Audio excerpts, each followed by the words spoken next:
Welcome everyone to today's video.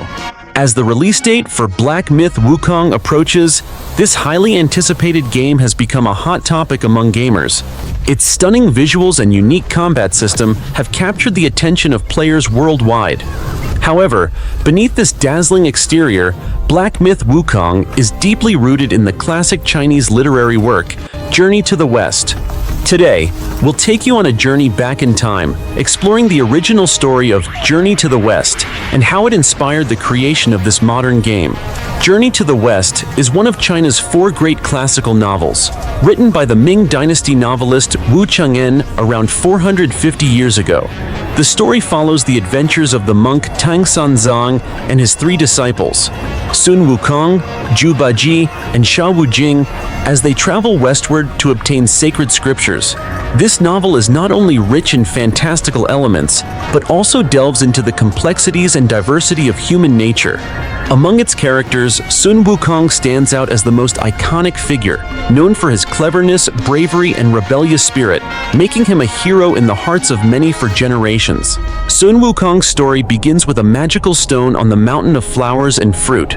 According to legend, this stone was left behind by the ancient goddess Nuwa after she mended the sky.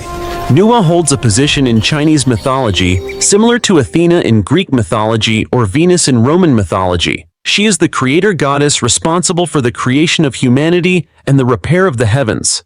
This stone, after absorbing the essence of heaven and earth, eventually gave birth to a stone monkey. The birth of this stone monkey shook the heavens and the earth, and he would later become the great sage equal to heaven, Sun Wukong. From the moment he was born, the stone monkey exhibited extraordinary wisdom and strength. He established a kingdom of monkeys in the Water Curtain Cave on the Mountain of Flowers and Fruit and became their king. However, after witnessing the death of an old monkey in his kingdom, he became discontented with the brevity of life. To seek longer life and greater power, Sun Wukong decided to leave and find a master to teach him the secrets of immortality. After leaving the Mountain of Flowers and Fruit, Sun Wukong traveled for 9 years until he found the cave of the Taoist master, Patriarch Subhuti, and became his disciple. The name Sun Wukong was given to him by Patriarch Subhuti. For 7 years, Sun Wukong diligently studied, chopping wood and sweeping floors, but was unable to learn any magical arts.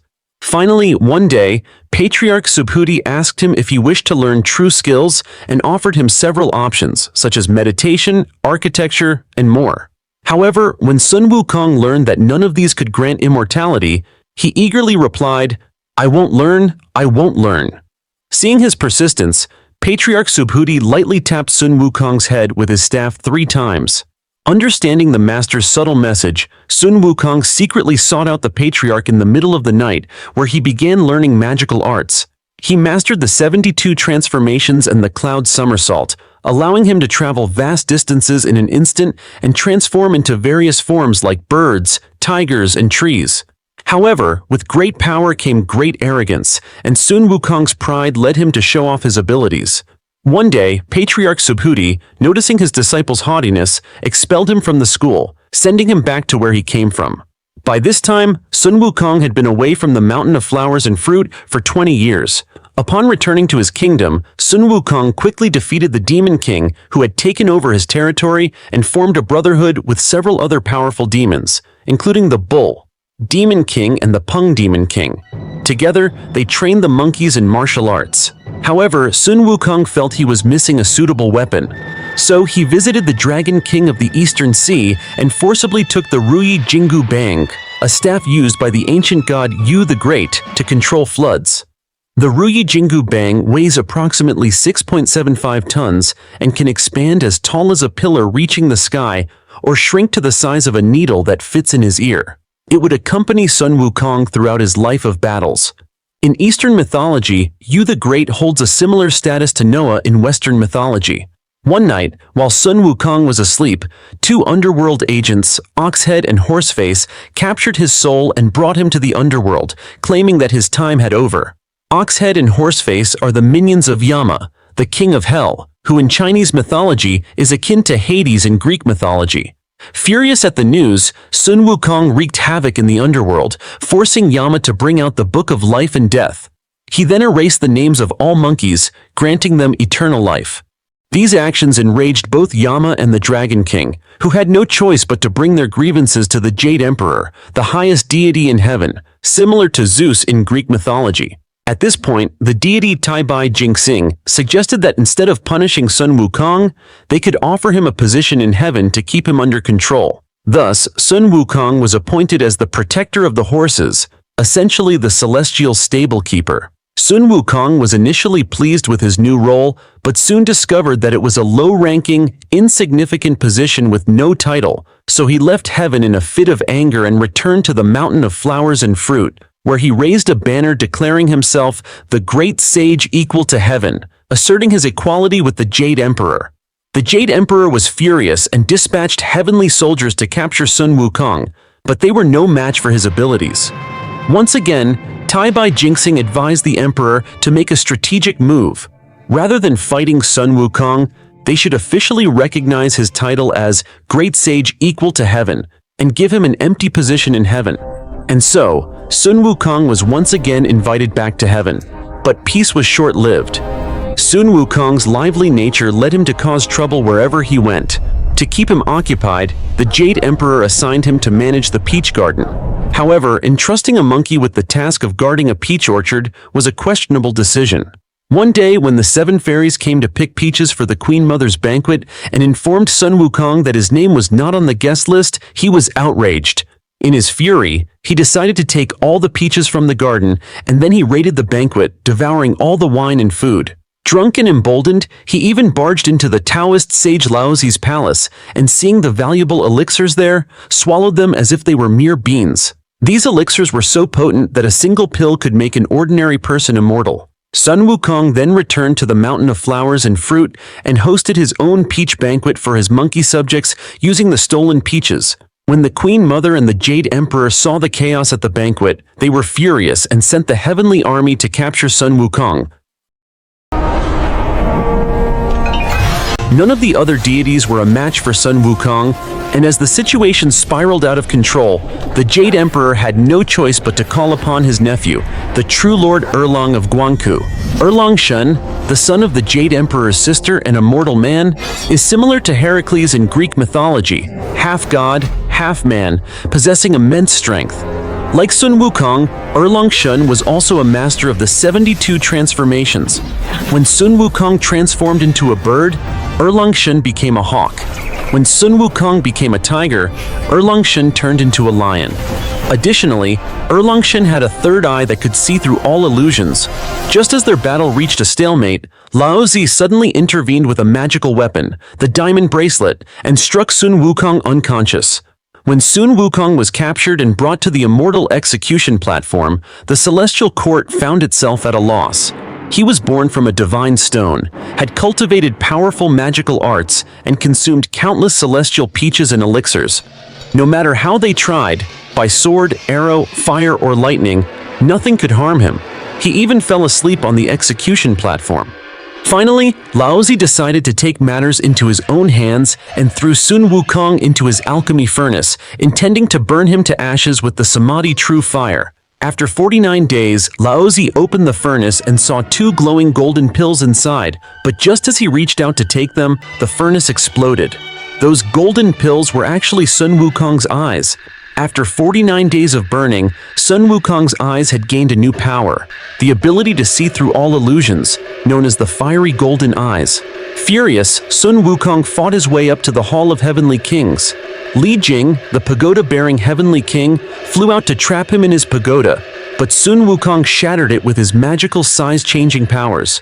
Seeing no other options, the Jade Emperor cried out in desperation, "Quick, summon the Buddha from the west!"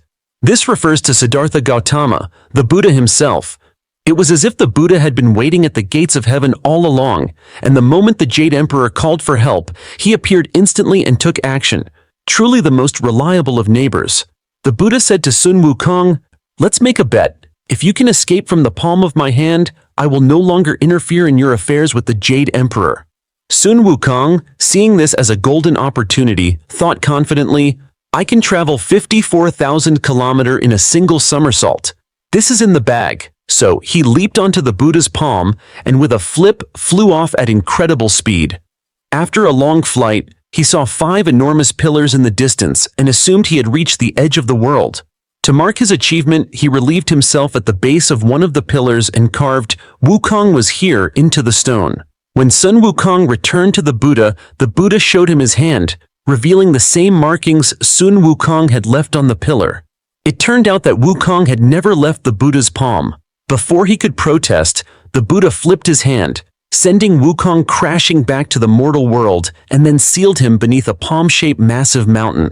To ensure Wukong wouldn't break free, the Buddha placed a magical seal on the mountain, trapping him there for 500 long years. 500 years later, in a temple of the Tang dynasty in central China, a young monk is seated on the lecture platform. This monk is none other than Chen Xuanzang, also known as Tang Sanzang, the reincarnation of Jin Chanzi, a disciple of the Buddha Shakyamuni. Jin Chanzi was banished to the mortal realm for showing disdain for the Buddhist teachings and must endure 10 lifetimes of trials before he can return to the heavens. Tang Sanzang is his 10th reincarnation. Tang Sanzang's mission is to journey to the Western Heaven, which is present-day India, to obtain the true scriptures and bring them back to the Tang dynasty to spread the teachings of Buddhism and save all beings. Xuanzang studied Buddhism from a young age, had a kind heart, and was determined to propagate the Dharma. However, the journey to retrieve the scriptures was not an easy one, as the Buddha had said, to obtain the true scriptures, one must endure 81 trials. During this journey, Tang Sanzang would face countless tests. However, Tang Sanzang was not alone on this long and perilous journey. The Buddha arranged for him to be accompanied by 3 extraordinary disciples, Sun Wukong, Zhu Bajie, and Sha Wujing. Each disciple had a unique past life and distinct personality traits. We have previously introduced Sun Wukong. Now let's talk about Zhu Bajie. Zhu Bajie's past life was also far from ordinary. He was once Marshal Tianpeng, the commander of the Heavenly Navy. However, due to misconduct while drunk, he harassed the moon goddess Chang'e and was banished to the mortal realm, reincarnated as a pig, and became a demon in Gao village. He was later subdued by Sun Wukong and accepted Tang Sanzang as his master. Zhu Bajie is lazy and gluttonous by nature, frequently complaining, especially when faced with difficulties, often contemplating giving up. However, despite his many flaws, Zhu Bajie remains kind-hearted, loyal to Tang Sanzang, and often shows courage in critical moments. Now let's talk about Sha Wujing. In his past life, he was the curtain-lifting general in the heavenly court, but he accidentally broke a precious crystal goblet and was banished to the mortal realm, transforming into a man-eating demon. The 9 skulls hanging around his neck are the skulls of Tang Sanzang's previous 9 incarnations. When Tang Sanzang and his disciples passed by the flowing sand river, Wujing was subdued by Sun Wukong and became Tang Sanzang's disciple. Sha Wujing is calm, loyal, and honest, often silently taking on the hardest tasks within the group. Although he is quiet, he is an indispensable member of the team, contributing significantly to the stability of the group. The relationship between Tang Sanzang and his 3 disciples is more than just that of a master and disciples. They are like a family. Together they face dangers and grow together. On their journey to retrieve the scriptures, Tang Sanzang and his disciples went through 81 trials. These trials were not only tests of their faith and perseverance, but also challenges to their wisdom and teamwork. Different people interpret these stories in various ways. Some see workplace competition, others see social hierarchies, and some see the cycle of karma, among other interpretations. Here, we will highlight 3 representative stories. First, let's talk about greed. One day, Tang Sanzang and his disciples arrived at a temple. The abbot of the temple saw the magnificent cassock on Tang Sanzang, a gift from the Bodhisattva Guanyin, and was instantly consumed by greed. Outwardly, the abbot treated Tang Sanzang with utmost respect, but secretly, he schemed to claim this precious Buddhist treasure for himself. He pretended to invite Tang Sanzang and his disciples to rest in the temple, and under the pretense of admiration, asked to borrow the cassock for a closer look. That night, the abbot gazed at the cassock with a greedy heart, unwilling to return it. To possess this treasure forever, he hatched an evil plan: to set fire to the temple during the night and burn Tang Sanzang and his disciples to death, so he could keep the cassock for himself. However, this sinister plot was detected by the vigilant Sun Wukong. he secretly went to the heavenly palace and borrowed a protective fire shield to cover the meditation hall where the 4 monks were resting. When the abbot set the fire that night, Sun Wukong summoned a fierce wind, reducing the entire temple to ashes. Yet, nearby, the black bear spirit witnessed everything and seized the opportunity to steal the cassock. Later, Sun Wukong called upon Guanyin, who persuaded the black bear spirit to abandon his greed. Eventually, the black bear spirit repented, converted to Buddhism, and became a protector under Guanyin. In the end, although the cassock was retrieved, the abbot was left in deep remorse, trapped by his greed and selfishness. Some say that there was no black bear spirit at all, that the bear was merely a manifestation of the abbot's greed. The potential havoc greed can wreak on the human heart is immeasurable. Only by letting go of such attachments can one find true liberation. Let's take a look at an animation about greed in black myth Wukong.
Next, let's talk about anger. One day, Tang Sanzang and his disciples passed through Yellow Wind Ridge, where they encountered Yellow Wind Demon, a yellow-haired weasel spirit who had cultivated for 300 years. The demon, living in the ridge, had immense power and could summon a fierce yellow wind that made it impossible for people to open their eyes.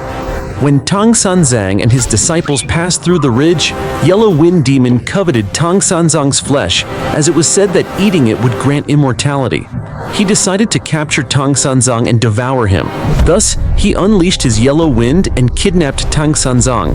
While pursuing the demon, Sun Wukong was blinded by the wind and temporarily unable to fight. He had no choice but to seek help from Guanyin in the southern sea. Guanyin sent her attendant, Hui'an Arhat, also known as Lingji Bodhisattva, to assist. Armed with a wind-stopping pearl, Hui'an subdued the Yellow Wind and ultimately helped Sun Wukong defeat Yellow Wind Demon, rescuing Tang Sanzang. Yellow Wind Demon can be seen as a symbol of anger. As a spirit who had cultivated for years, he harbored an obsessive desire to increase his power by consuming Tang Sanzang's flesh. This intense desire is essentially a form of anger, fear of losing power, fear of losing life, born from an attachment to power and immortality, leading to the demon's downfall. Let's take a look at another animation about anger in Black Myth Wukong.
人也，兽也，佛也，妖也。